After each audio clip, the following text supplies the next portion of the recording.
whatever, Satoshi Nakamoto is a pseudonym for, I imagine that person was probably around on the mailing list under some other name for a long time. Anyone who is actually Satoshi Nakamoto would be in possession of public keys that would allow them to verify their identity with absolutely no doubts. If this person wanted to make themselves known, they could.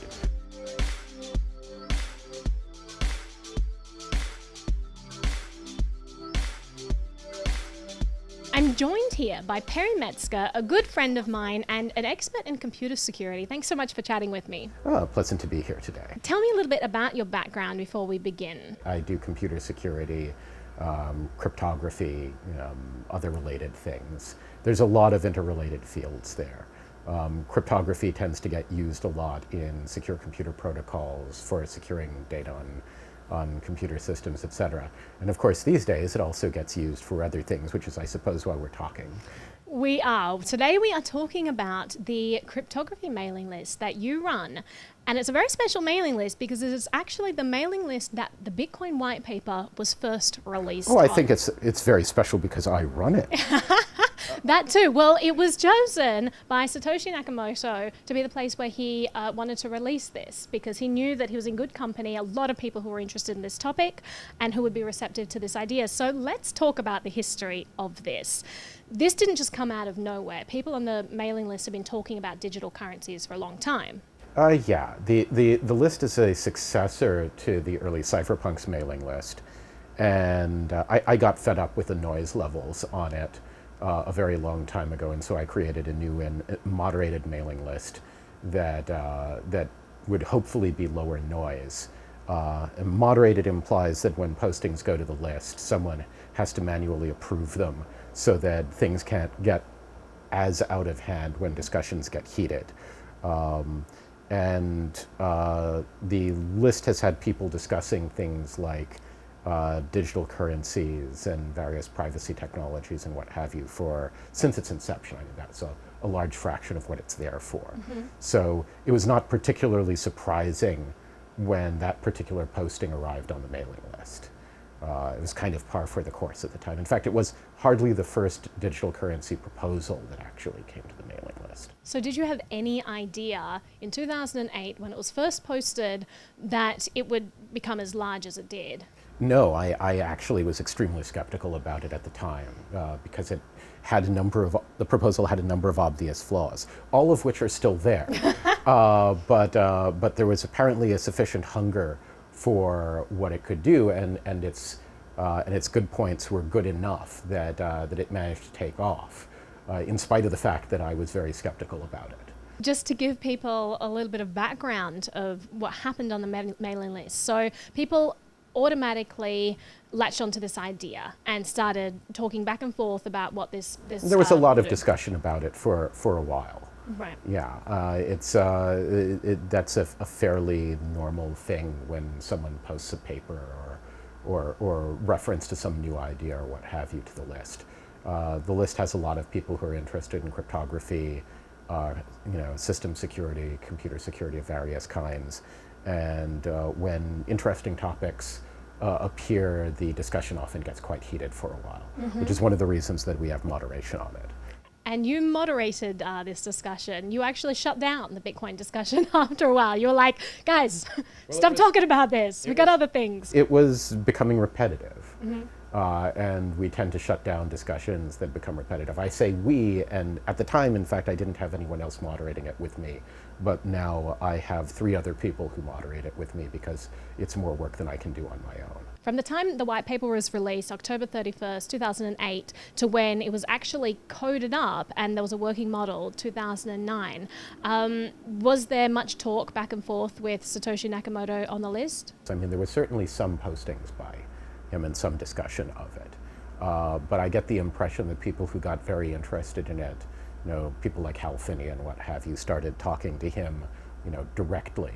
Mm-hmm. Though I imagine that he was probably, that whatever, Satoshi Nakamoto is a pseudonym for, I imagine that person was probably around on the mailing list under some other name for a long time. Anyone who is actually Satoshi Nakamoto would be in possession of of public keys that would allow them to verify their identity with absolutely no doubts. So there's not really any point in arguing over who this person is. If this person wanted to make themselves known, they could. We have a lot of, because of the nature of the mailing list and its history, there have traditionally been a lot of people who are pseudonymous or anonymous using the list, posting to the list. What history is that? It started, the list, as I said, came out of the cypherpunks mailing list, which was largely about people who are interested in the use of cryptography as an enabling technology for human freedom. Because of that, there are a lot of people who are very interested in privacy issues, and some people who, for whatever reason, and I never ask anyone, decided that they did not want to post under their own names. And so there are a lot of people who've posted to the mailing list under pseudonyms over the years. And I think that it's my duty as the moderator of the mailing list to preserve their privacy. And so I've made sure that we keep a minimum of information other than the archives of the mailing list itself that anyone could use, for nefarious purposes. Most interesting and transformative inventions have resulted in people getting angry and fortunes being made and lost and all sorts of laws being passed. I'll point out to you that pornography was only possible in the modern sense because of the invention of photography. Before that, people had, I think, was it Courbet I can't remember which French painter, made a relatively good living selling various people, frankly pornographic oil paintings. There's one called The Origin of the World that, as I recall, was sold to the Turkish ambassador for some ridiculous sum of money. But people used to, the democratization of things like documentation of abuses of power, the ability to create pornographic films, the ability to have movies that were considered subversive. I mean, why do you think it was? Why do you think it was that in the Soviet Union, possession of things like movie cameras and even ordinary cameras was not, was not an entirely free thing.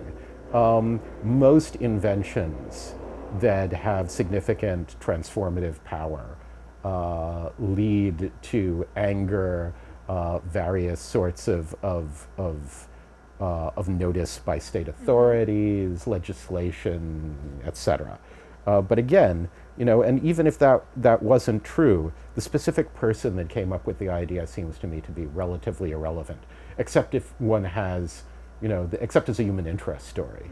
And I admit to being a bit of a cold-hearted individual in that I don't like focuses on human interest stories above the things that actually matter when people are discussing interesting technologies.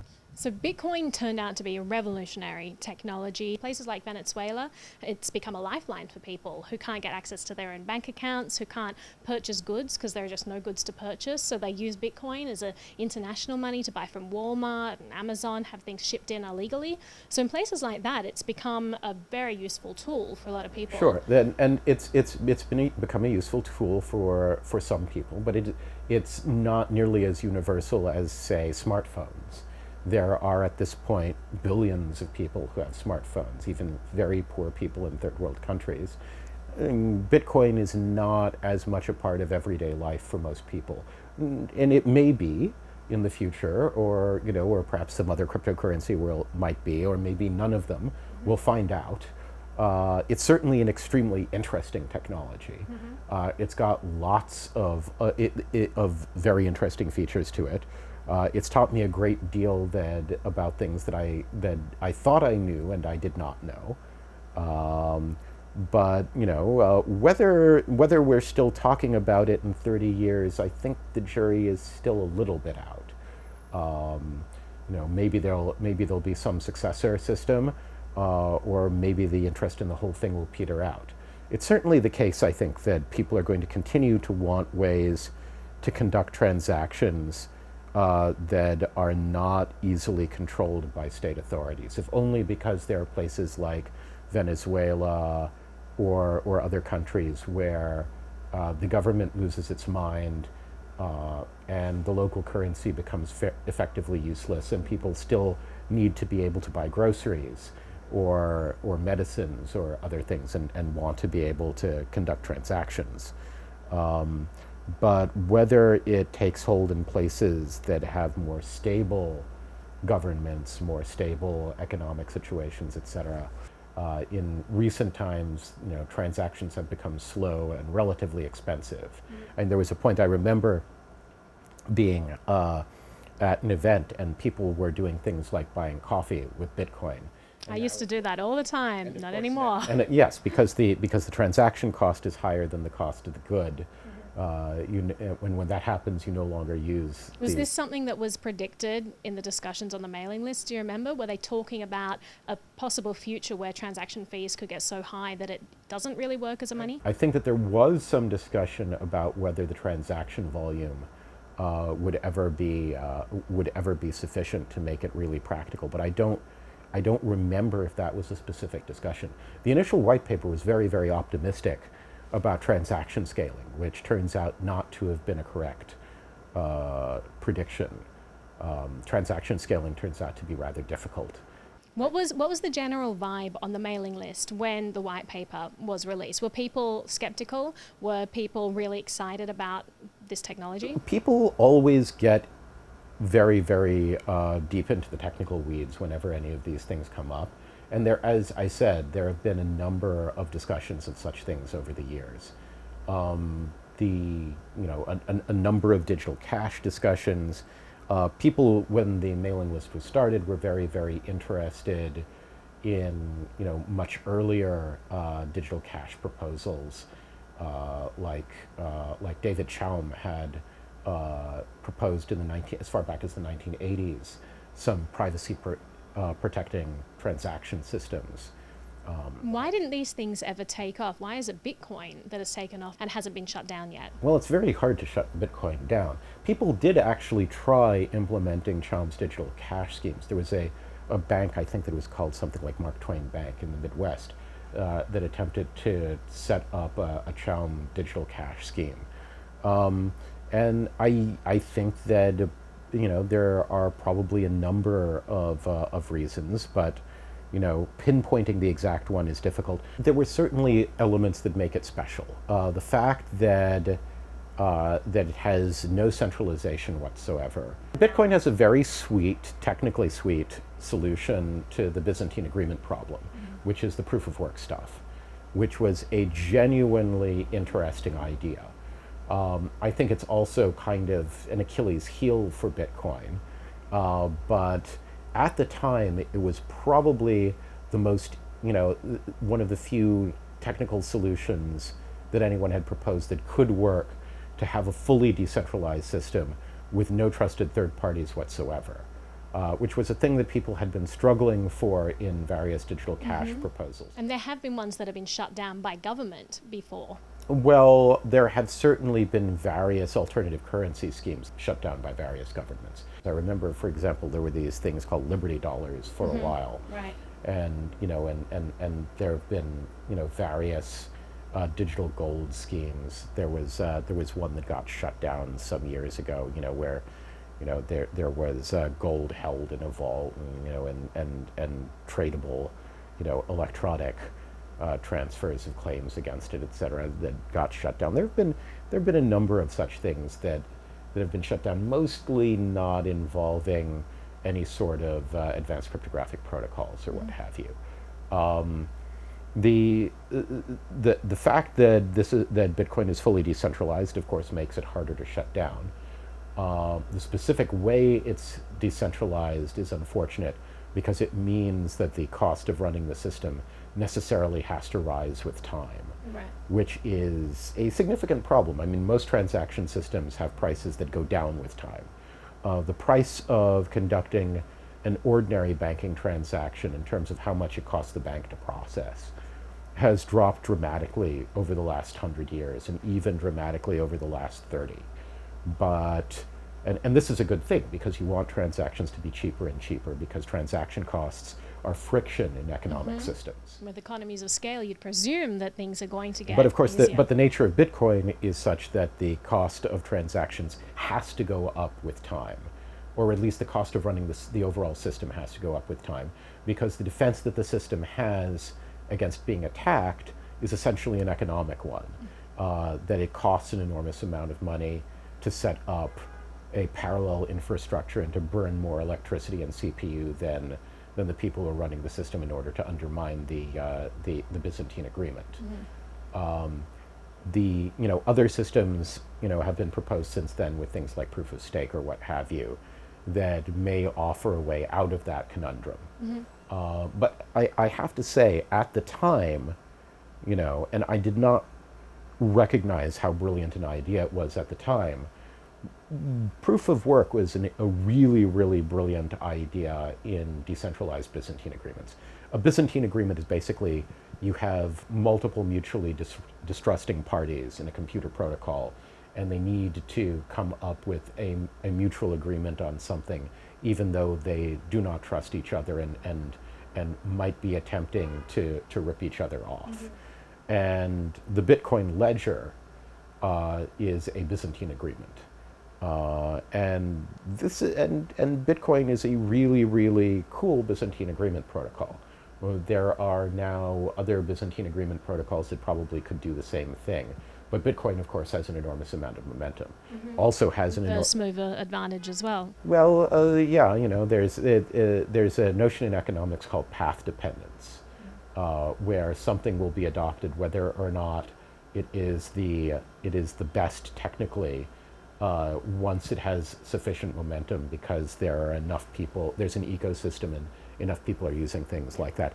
The usually given example is VHS versus Betamax. Once enough video stores were renting out VHS tapes and enough people were using VHS, etc., Betamax no longer had a chance because people wanted to have access to the ecosystem that gave them VHS. And there was a similar issue, a few years ago. Though that was, I think, a little bit less the case there, because by that time, digital downloads had already become a more prominent way of getting video. In the amount of time it took you to move to the Blu-ray system, everyone was just getting MP4s anyway. Yes, and the iTunes video store and Amazon's equivalent and Netflix have taken over that market. Though there are people who still want, their plastic, A good thing about Blu-rays are that you get director's cuts and different special features. So that's always cool. And you won't find out when when the company hosting the digital download system decides to shut the system down, that all of the things that you've bought no longer exist, which has happened with various DRM systems in the past. Right. But there is also, a lot of convenience, and not everyone cares whether the thing they collect will be available to them in 30 or 40 years, so, there are all sorts of trade-offs. Path dependence is probably why Bitcoin is so popular at this point. To me, the fact that the transaction system is purely protected by burning enormous amounts of electricity, and that amount has to go up with time, is a bit of a problem, because you want transaction systems to be cheap. And the radical non-anonymity of the system is a little bit of a problem to me, because I'm interested in privacy. And the fact that all transactions are visible to everyone is an issue.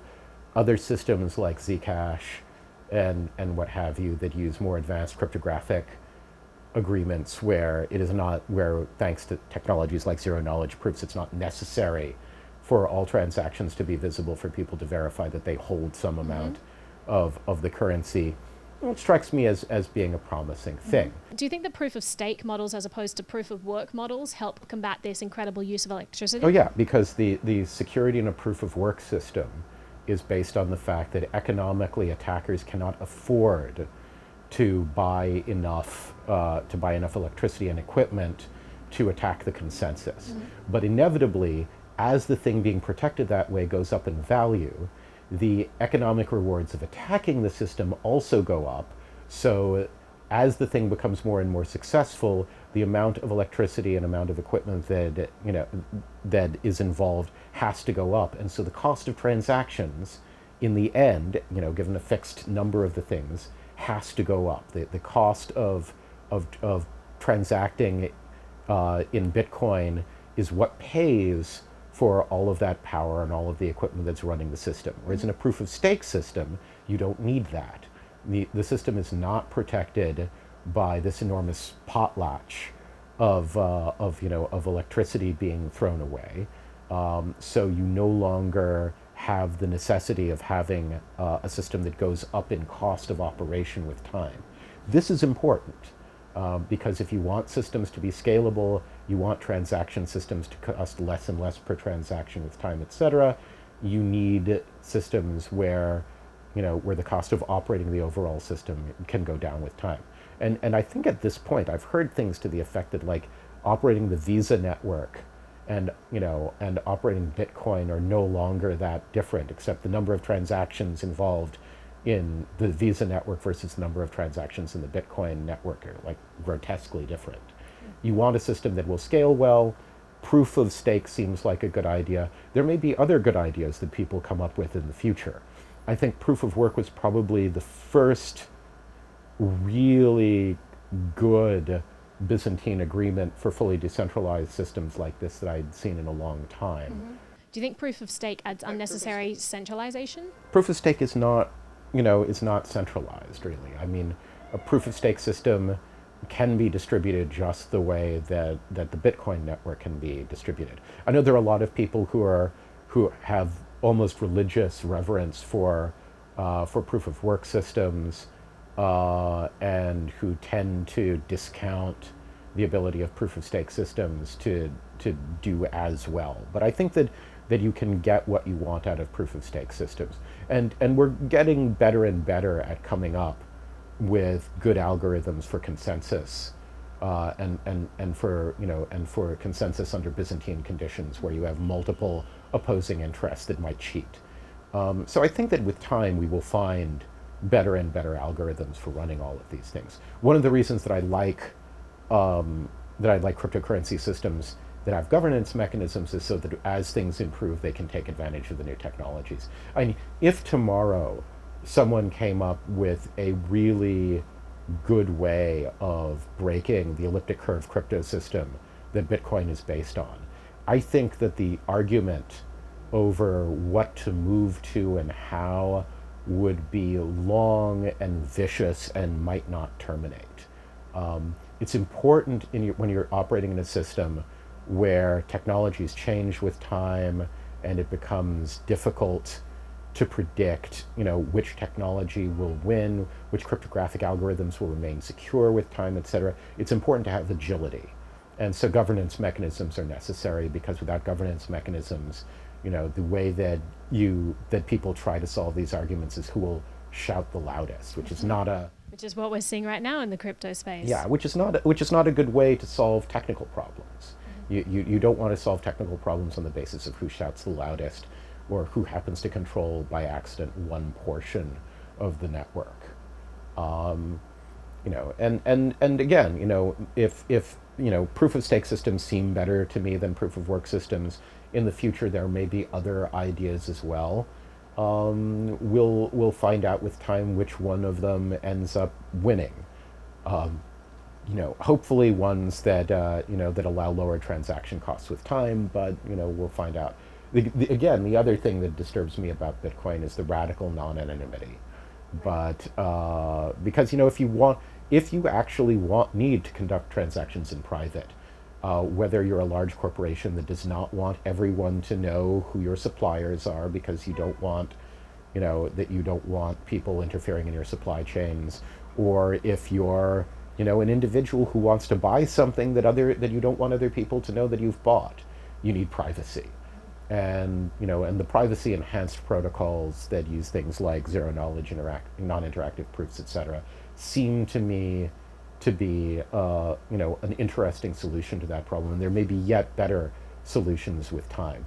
I think that the principle that people have a great thirst for electronic, decentralized, non-government operated currencies is probably more important than the specific earliest technologies that implemented it, though who knows, in 30 years Bitcoin might still be the only thing might be the only currency in use. I'm not willing to predict the future that well. I'm wrong too often. What are some of the competitors that you're particularly interested in? Do you think there are some good projects out there that people should be keeping an eye on? Well, I'm very, very interested in Tezos, largely because it solves several of the technical problems I see in Bitcoin.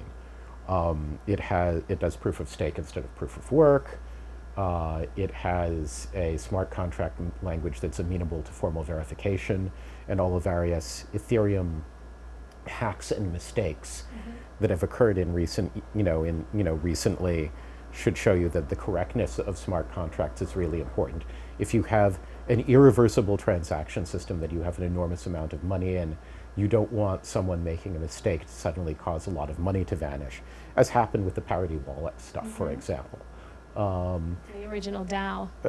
Yes, that one was really hysterically funny. They forked it to fix that, but I think that was probably the last time that will happen. I would hope so. That made me so angry when they did that. And Tezos has another feature that I think is very critical, which is that it has a governance mechanism. It's very, very hard for the Bitcoin community to come to agreement on even relatively popular technical changes that would improve the protocol. The Tezos ecosystem has a voting mechanism for the stakeholders so that they can actually have closure on decisions. And you also still run your mailing list. Yes, And although other people help run it as well at this point. And have you seen any other interesting discussions that could be the next Bitcoin popping up there? I have seen a lot of interesting discussions of things that are probably revolutionary technologies. They're mostly not in the cryptocurrency space as such.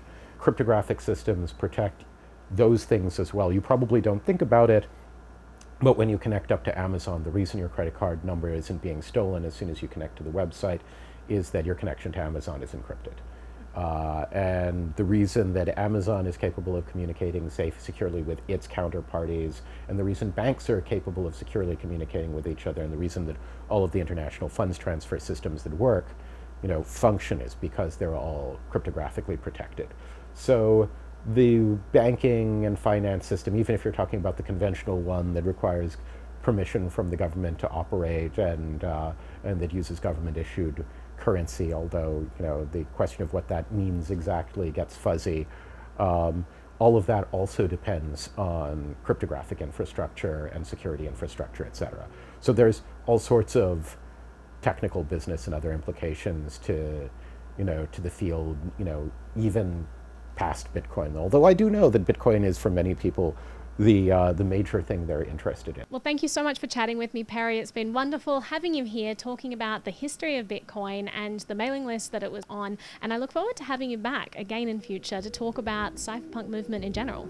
Oh, well, that'll be fun. If you like my channel, please hit the like button and be sure to subscribe. I also have a Patreon account and wanted to give a special shout out to all the awesome people there. And a huge thank you to the sponsors of the show for making these videos possible. Thanks so much for watching. She used to just party.